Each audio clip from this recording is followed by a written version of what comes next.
السلام علیکم ورحمۃ اللہ۔ آج ہم ایک مسئلے کی وضاحت کریں گے۔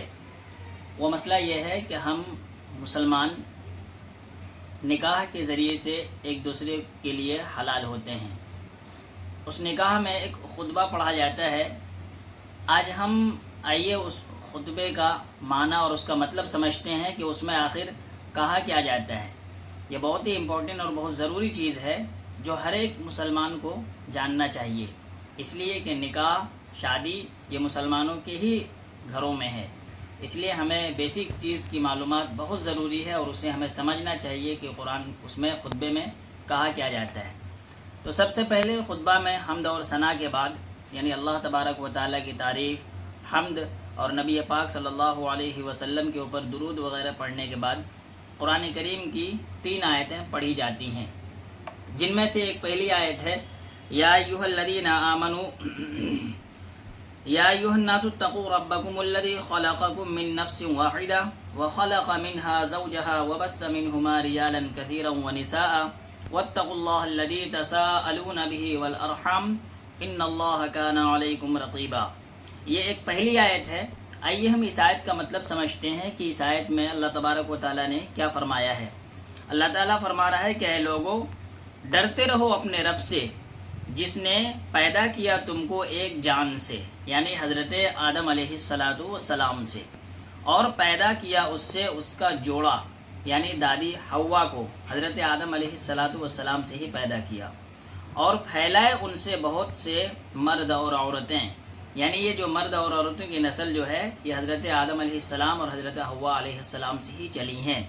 اس آیت میں اس کو بیان کیا جاتا ہے، اور آگے اللہ تبارک و تعالیٰ نے فرمایا کہ ڈرتے رہو اللہ سے جس کے واسطے سے سوال کرتے ہو آپس میں، اور خبردار رہو قرابت والوں سے۔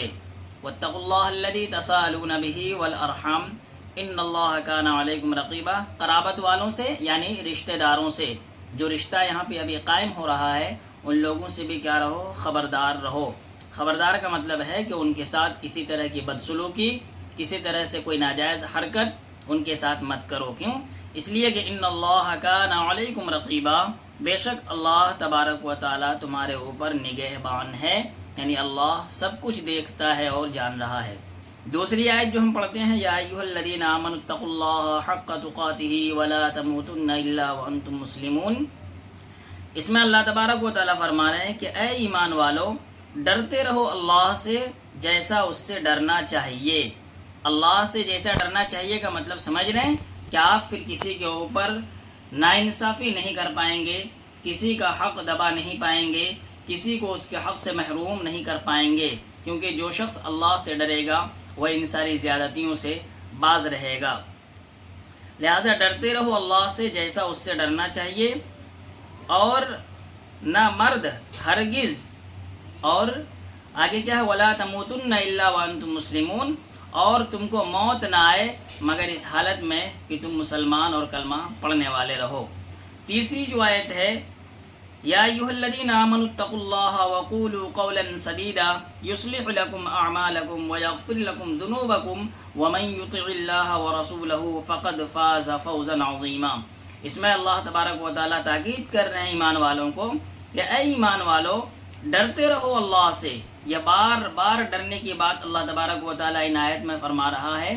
اس کی وجہ یہ ہے کہ جب ایک بندہ اللہ سے ڈرتا رہے گا تو پھر ناانصافی کسی کے ساتھ نہیں کرے گا۔ اے ایمان والو، ڈرتے رہو اللہ سے اور کہو سیدھی بات، وقولوا قولا سدیدا، ٹیڑھی بات نہیں، منہ بگاڑ کر کے نہیں، جھاڑ کر کے نہیں، غصے کی حالت میں نہیں، بلکہ سیدھی بات کہو، اچھی بات کہو۔ کیوں؟ تاکہ سنوارے تمہارے لیے تمہارے کام اور بخش دے تمہارے گناہ، یعنی اللہ تبارک و تعالیٰ اس کے ذریعے سے تمہارے سارے کام کو سنوار دے اور تمہارے گناہ کو بخش دے۔ اور جو کہنا مانے اللہ اور اس کے رسول کا تو اس نے یقیناً بڑی کامیابی حاصل کی ہے۔ وَمَن يُطِعِ اللَّهَ وَرَسُولَهُ فَقَدْ فَازَ فَوْزًا عَظِيمًا، جو اللہ تبارک و تعالیٰ کے کہنا مانے گا تو اس کے لیے پھر بڑی کامیابی ہے۔ آگے خطبے کے اندر بہت سے علماء ایک دعا بھی پڑھتے ہیں، نسأل اللہ ان یجعلنا ممن یطیعہ ویطیع رسولہ ویتبع رضوانہ ویجتنب سخطہ۔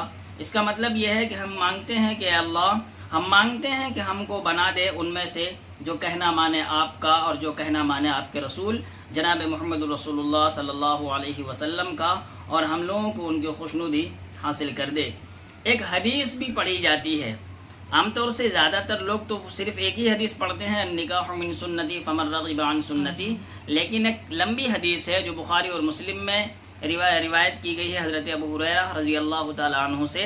وہ حدیث کیا ہے؟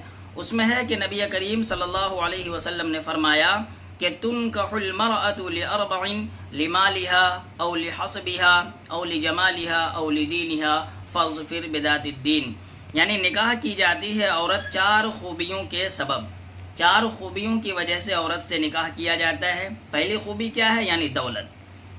دوسری خوبی کیا ہے؟ خاندانی شرافت۔ تیسری خوبی کیا ہے؟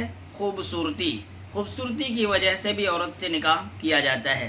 اور چوتھی جو خوبی ہے دینداری، نبی کریم صلی اللہ علیہ وسلم نے تاکید کے ساتھ فرمایا کہ یہ جو چوتھی خوبی ہے دینداری، اس کو اپنا عورت کے ساتھ نکاح کرنے میں، یعنی دیندار عورت سے نکاح کرو۔ فاظفر بذات الدین، کیوں دیندار عورت سے نکاح کرنے کے لیے کہا گیا، تاکید کی گئی ہے حدیث میں؟ اس کی وجہ یہ ہے کہ جب عورت دیندار ہوگی تو پھر وہ اپنے شوہر کی نافرمانی سے بچے گی، ناشکری سے بچے گی، یعنی اس طرح کی کوئی کلمات ادا نہیں کرے گی۔ لیکن اگر عورت دیندار نہ ہو تو پھر فٹ سے اپنے شوہر کی نافرمانی کرنے لگ جائے گی، اور جس کی وجہ سے وہ عورت جہنم میں چلی جائے گی۔ نبی کریم صلی اللہ علیہ وسلم نے تاکید سے فرمایا کہ نکاح کرنے میں دیندار عورت کو ترجیح دو، اور مال کو، جمال کو، خوبصورتی کو، ان کو پیچھے رکھو، تاکہ دنیا بھی بنے اور آخرت بھی آپ کی سنور جائے۔